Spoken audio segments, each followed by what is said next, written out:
लोकसभा चुनाव के लिए 7वें और अंतिम चरण में 1 जून को 7 राज्यों और 1 केंद्र शासित प्रदेश चंडीगढ़ की 57 सीटों पर मतदान हो रहा है। चंडीगढ़ के अलावा पंजाब की सभी 13 सीटों और हिमाचल प्रदेश की 4 सीटों, उत्तर प्रदेश की 13, पश्चिम बंगाल की 9, बिहार की 8, ओडिशा की 6 सीट और झारखंड की 3 सीटों पर 1 जून को मतदान हो रहा है। आपको बता दें कि 1 जून ही ओडिशा की शेष 42 विधानसभा सीटों और हिमाचल प्रदेश की 6 विधानसभा सीटों के उपचुनाव के लिए वोटिंग भी की जा रही है। वोटिंग सुबह 7 बजे से शुरू हुई जो शाम 6:30 बजे तक चलेगी। इस चरण में चुनावी मैदान में कुल 904 उम्मीदवारों में पीएम नरेंद्र मोदी, केंद्रीय मंत्री अनुराग ठाकुर, भाजपा सांसद रवि किशन, पवन सिंह, ममता बनर्जी के भतीजे अभिषेक बनर्जी, लालू प्रसाद की बेटी मीसा भारती और अभिनेत्री कंगना रनौत भी शामिल हैं। इस चरण में लगभग 5.24 करोड़ पुरुष, 4.82 करोड़ महिलाएं और 3,574 थर्ड जेंडर मतदाता सहित 10.6 करोड़ से अधिक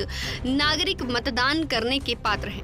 मतदान के साथ ही 19 अप्रैल से शुरू हुई मैराथन मतदान प्रक्रिया का समापन हो जाएगा। इस प्रक्रिया में 6 चरणों में 28 राज्यों और केंद्र शासित प्रदेशों की 486 लोकसभा सीटों पर पिछले 6 चरणों में मतदान हो चुका है। अरुणाचल प्रदेश, आंध्र प्रदेश और सिक्किम विधानसभाओं के लिए भी मतदान हुआ। उत्तर प्रदेश में 7वें चरण में 11 जिलों की 13 जिलों पर मतदान होगा। जिन संसदीय सीटों पर मतदान होगा वे हैं महराजगंज, सलेमपुर, बलिया, गाजीपुर, चंदौली, वाराणसी, मिर्जापुर, गोरखपुर, कुशीनगर, देवरिया, बांसगांव, घोसी और रॉबर्ट्सगंज। उत्तर प्रदेश में एनडीए और इंडिया ब्लॉक के घटक दल समाजवादी पार्टी और कांग्रेस के गठबंधन के बीच सीधा मुकाबला है। वाराणसी लोकसभा सीट से पीएम नरेंद्र मोदी तीसरी बार चुनाव मैदान में हैं, तो कांग्रेस के अजय राय उनसे मुकाबला है। चंदौली से केंद्रीय मंत्री महेंद्र नाथ पांडे, महराजगंज से पंकज चौधरी और मिर्जापुर से अनुप्रिया पटेल चुनाव मैदान में हैं। पूर्व प्रधानमंत्री चंद्रशेखर के बेटे नीरज शेखर बलिया और दिवंगत मुख्तार अंसारी के भाई अफजल अंसारी गाजीपुर से चुनाव लड़ रहे हैं। दक्षिण बंगाल की 9 लोकसभा सीटों पर शनिवार को मतदान है। ये सीटें पारंपरिक रूप से टीएमसी का गढ़ है। इस चरण में टीएमसी के वर्चस्व की परीक्षा होगी। 7वें चरण में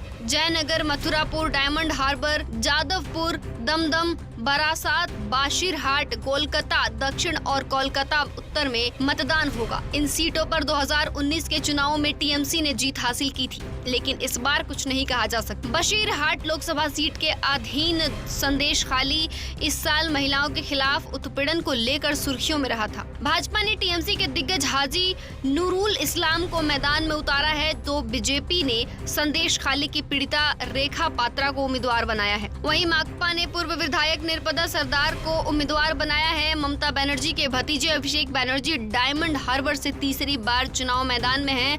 उनका मुकाबला सीपीआई के प्रतिकूर रहमान और भाजपा के अभिजीत दास से है।